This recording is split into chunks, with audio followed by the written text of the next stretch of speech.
नमस्कार दोस्तों, आज का हमारा विषय है शिव नाम जप तथा भस्म धारण की महिमा, त्रिपुंड के देवता और स्थान आदि का प्रतिपादन। ऋषि बोले, महाभाग व्यास शिष्य सूत जी, आपको नमस्कार है। अब आप उस परम उत्तम भस्म महात्म्य का वर्णन कीजिए। भस्म महात्म्य, रुद्राक्ष महात्म्य तथा उत्तम नाम महात्म्य, इन तीनों का परम प्रसन्नतापूर्वक प्रतिपादन कीजिए और हमारे हृदय को आनंद दीजिए। सूत जी ने कहा, महर्षियों, आपने बहुत उत्तम बात पूछी है। यह समस्त लोगों के लिए हितकारी विषय है। जो लोग भगवान शिव की उपासना करते हैं वे धन्य हैं, कृतार्थ हैं, उनका देह धारण सफल है तथा उनके समस्त कुल का उद्धार हो गया है। जिनके मुख में भगवान शिव का नाम है, जो अपने मुख से सदा शिव और शिव इत्यादि नामों का उच्चारण करते रहते हैं, पाप उनका उसी तरह स्पर्श नहीं करते जैसे खादिर वृक्ष के अंगार को छूने का साहस कोई भी प्राणी नहीं कर सकते। हे श्री शिव, आपको नमस्कार है। श्री शिवाय नमस्तुभ्यम। ऐसी बात जब मुंह से निकलती है तब वह मुख समस्त पापों का विनाश करने वाला पावन तीर्थ बन जाता है। जो मनुष्य प्रसन्नतापूर्वक उस मुख का दर्शन करता है उसे निश्चय ही तीर्थ सेवन जनित फल प्राप्त होता है। ब्राह्मणों, शिव का नाम, विभूति, भस्म तथा रुद्राक्ष, ये तीनों त्रिवेणी के समान परम पुण्य में माने गए हैं। जहाँ ये तीनों शुभतर वस्तुएं सर्वदा रहती हैं, उसके दर्शन मात्र से मनुष्य त्रिवेणी स्नान का फल पा लेता है। भगवान शिव का नाम गंगा है, विभूति यमुना मानी गई है तथा रुद्राक्ष को सरस्वती कहा गया है। इन तीनों की संयुक्त त्रिवेणी समस्त पापों का नाश करने वाली है। श्रेष्ठ ब्राह्मणों, इन तीनों की महिमा को सद सह द्विलक्षण भगवान महेश्वर के बिना दूसरा कौन भली भांति जानता है।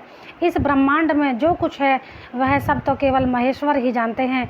विप्रगण, मैं अपनी श्रद्धा भक्ति के अनुसार संक्षेप में भगवान नामों की महिमा का कुछ वर्णन करता हूँ। तुम सब लोग प्रेम पूर्वक सुनो। यह नाम महात्म्य समस्त पापों को हर लेने वाला सर्वोत्तम साधन है। शिव इस नाम रूपी दावानल के महान पातक रूपी पर्वत अनायास ही भस्म हो जाता है। यह सत्य है, इसमें संशय नहीं है। शौनक, पाप मूलक जो नाना प्रकार के दुख हैं वे एकमात्र शिव नाम भगवान नाम से ही नष्ट होने वाले हैं। दूसरे साधनों से संपूर्ण यत्न करने पर भी पूर्णतया नष्ट नहीं होते। जो मनुष्य इस भूतल पर सदा भगवान शिव के नामों के जप में ही लगा हुआ है वह वेदों का ज्ञाता है, वह पुण्य आत्मा है, वह धन्यवाद का पात्र है तथा वह विद्वान माना गया है। मुने, जिनका शिव नाम जप में विश्वास है, उनके द्वारा आचरित नाना प्रकार के धर्म तत्काल फल देने के लिए उत्सुक हो जाते हैं। महर्षि, भगवान शिव के नाम से जितने पाप नष्ट होते हैं उतने पाप मनुष्य इस भूतल पर नहीं कर सकते। जो शिव नाम रूपी नौका पर आरूढ़ हो संसार रूपी समुद्र को पार करते हैं, उनके जन्म मरण रूप संसार के मूलभूत वे सारे पाप निश्चय ही नष्ट हो जाते हैं। महामुने, संसार के मूलभूत पातक रूपी पादपों का शिव नाम रूपी कुठार से ही निश्चय ही नाश हो जाता है। जो पाप रूपी दावानल से पीड़ित हैं उन्हें शिव नाम रूपी अमृत का पान करना चाहिए। पापों के दावानल से दग्ध होने वाले लोगों को उस शिव नाम अमृत के बिना शांति नहीं मिल सकती। जो शिव नाम रूपी सुधा की वृष्टि जनित धारा में गोते लगाते रहते हैं वे संसार रूपी दावानल के बीच में खड़े होने पर भी कदापि शोक के भागी नहीं होते। जिन महात्माओं के मन में शिव नाम के प्रति बड़ी भारी भक्ति है, ऐसे लोगों की सहसा और सर्वथा मुक्ति होती है। मुनीश्वर, जिसने अनेक जन्मों तक तपस्या की है उसी की शिव नाम के प्रति भक्ति होती है, जो समस्त पापों का नाश करने वाली है। जिसके मन में भगवान शिव के नाम के प्रति कभी खंडित न होने वाली असाधारण भक्ति प्रकट हुई है, उसी के लिए मोक्ष सुलभ है। यह मेरा मत है।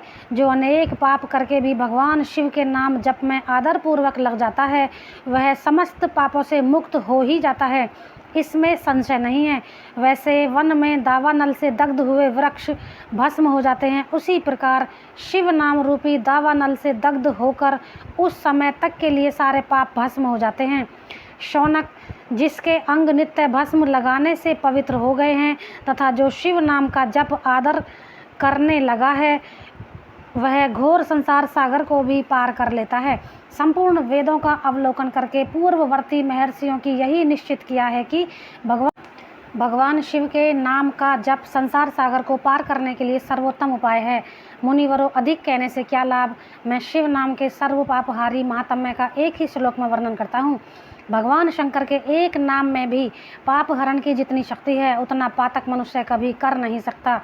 मुने, पूर्व काल में महापापी राजा इंद्रधुम्न ने शिव नाम के प्रभाव से ही उत्तम सद्गति प्राप्त की थी।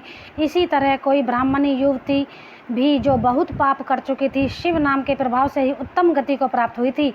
द्विजवरों, इस प्रकार मैंने तुमसे भगवान नाम के उत्तम महात्म्य का वर्णन किया है। अब तुम भस्म का महात्म्य सुनो, जो समस्त पावन वस्तुओं को भी पावन करने वाला है।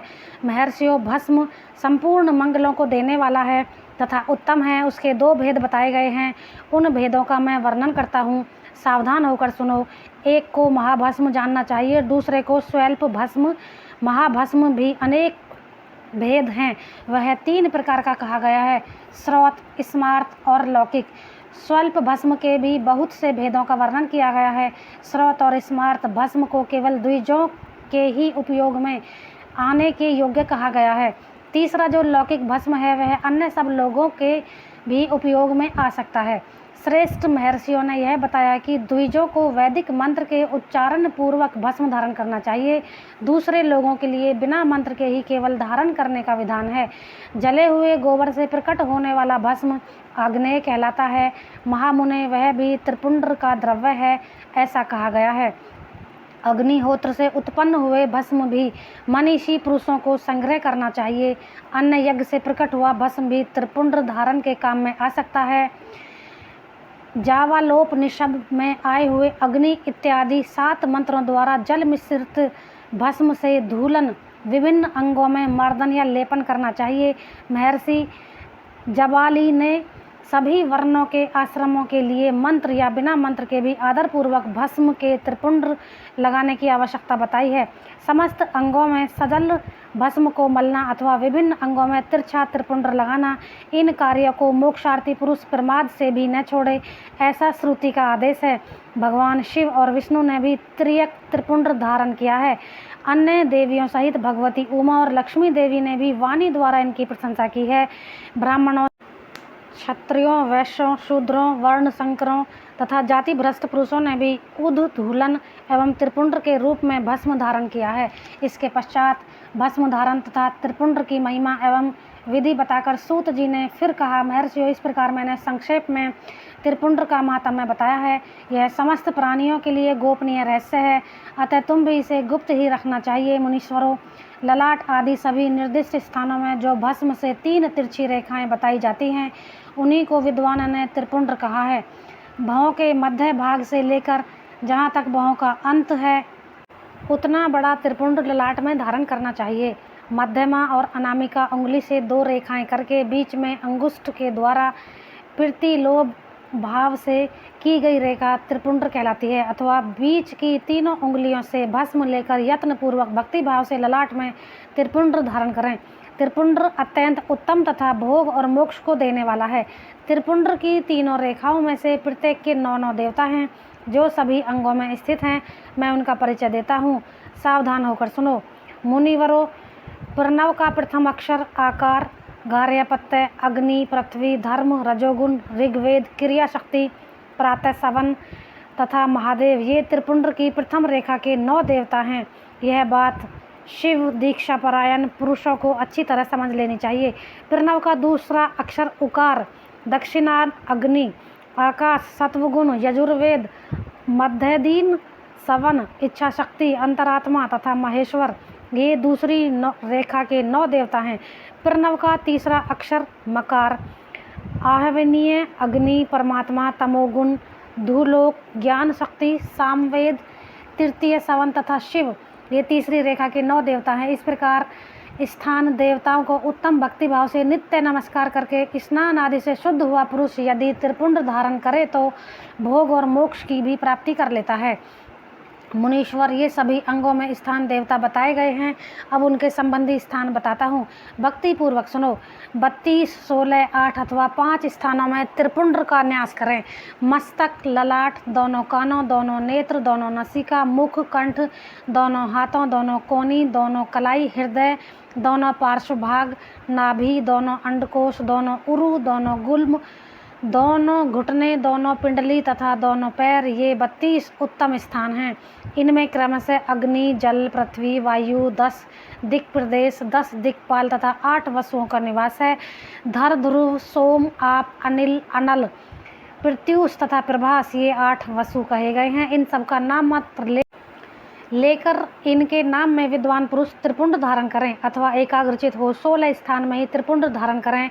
मस्तक, ललाट, कंठ, दोनों कंधों, दोनों भुजाओं, दोनों कोहनियों तथा दोनों कलाइयों में, हृदय में, नाभि में, दोनों पसलियों में तथा पृष्ठ भाग में त्रिपुंड लगाकर वहाँ दोनों अश्वनी कुमारों का, शिव, शक्ति, रुद्र, ईश तथा नारद का और वामा आदि 9 शक्तियों का पूजन करें।